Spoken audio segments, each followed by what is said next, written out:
Hey guys, how's it going? Isabella here from AquaZone Aquarium Services and Ponds, and today we're gonna talk about what is the best substrate for your Frontosa Aquarium.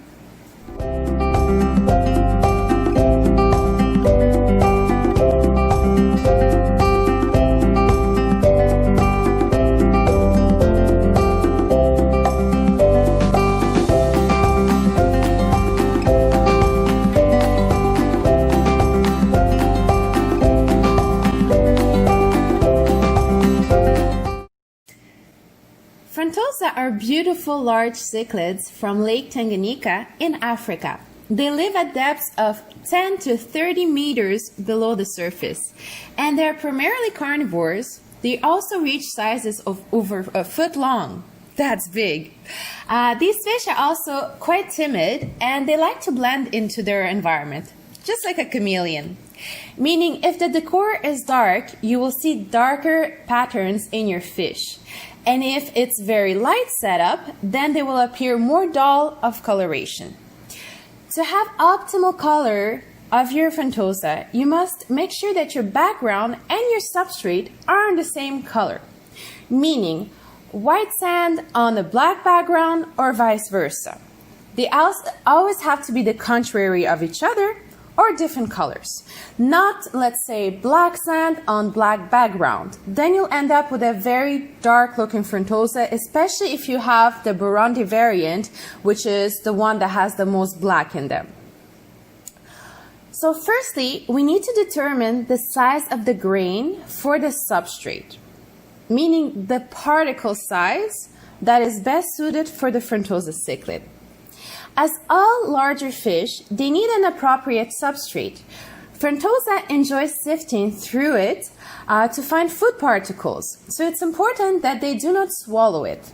This is why I don't recommend regular gravel for fish, as they can swallow it and end up with a bowel obstruction. Or they can get it stuck in their mouth, try to chew it out, and end up with a dislocated jaw. I've seen these problems happen a lot in cichlids and also in goldfish and koi for that instance. Two commercial sands that I do not recommend are the ones below.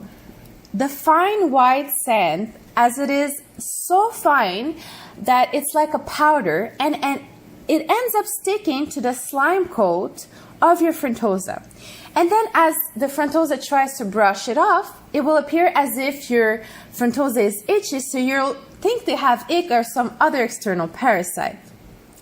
Also, they can just ingest it. It's very easy for them to ingest it, and it's not good for their gut. In the same category of superfine sand, you find the black sand. Many companies carry it, and in my experience, it has shown to stay very anaerobic for a long time, meaning good bacteria has a hard time establishing through it. I'm not sure what it is made out of, what minerals, and I'm not even sure if it's a natural occurring sand. So for this reason, I do not recommend it. Now onto the substrates that I do recommend in the commercial ones.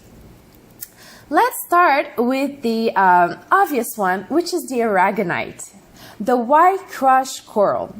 This sand or crushed coral, whatever you'd like to call it, it helps maintain adequate pH for cichlids from Africa, especially Frontosa or other higher pH. The pH has to stay around 8, 8.5, 9. So aragonite truly helps it because it's a crushed coral come from the sea. Surprisingly, it also comes in black if you don't want to have the traditional white one. Or if you want to get funky, you can mix the black and white aragonite and just create your own type of aragonite sand. Also, in the Carib Sea African cichlid mix, Ivory Coast sand. This is a blend of gravel, beige gravel, and aragonite, white aragonite. This also keeps boost your pH and it adds a bit more color to the aquarium. I'm not sure how to pronounce this one. Estes red flint sand, which is bigger grain of reddish and tan sand.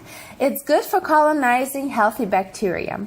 I haven't personally found it in stores, but I did see it on the Big Al's website. So you might want to look at it there. Then we have the Eco Complete Carib Sea Cichlid sand, which is a mix of two coarse sands. One is the black, one is the white. It also helps boost your pH to make it higher. Carib Sea Crystal River sand. That's a lighter version. It's practically white, but it is coarse and it falls down nicely, and that doesn't affect the pH whatsoever. Now onto the cheaper options, which I kind of like. Regular play sand. If it's well rinsed, it's perfect to use. You can find that sand in pretty much any hardware store, Walmart. Yeah, and you just really have to rinse it super well. It's quite thick grained, so it falls down nice. They can sift through it, and it's a nice tan coloration. Also, in the super cheap options, like even cheaper than play sand, you have gravel dust. I know, right? This has to be rinsed even more thoroughly.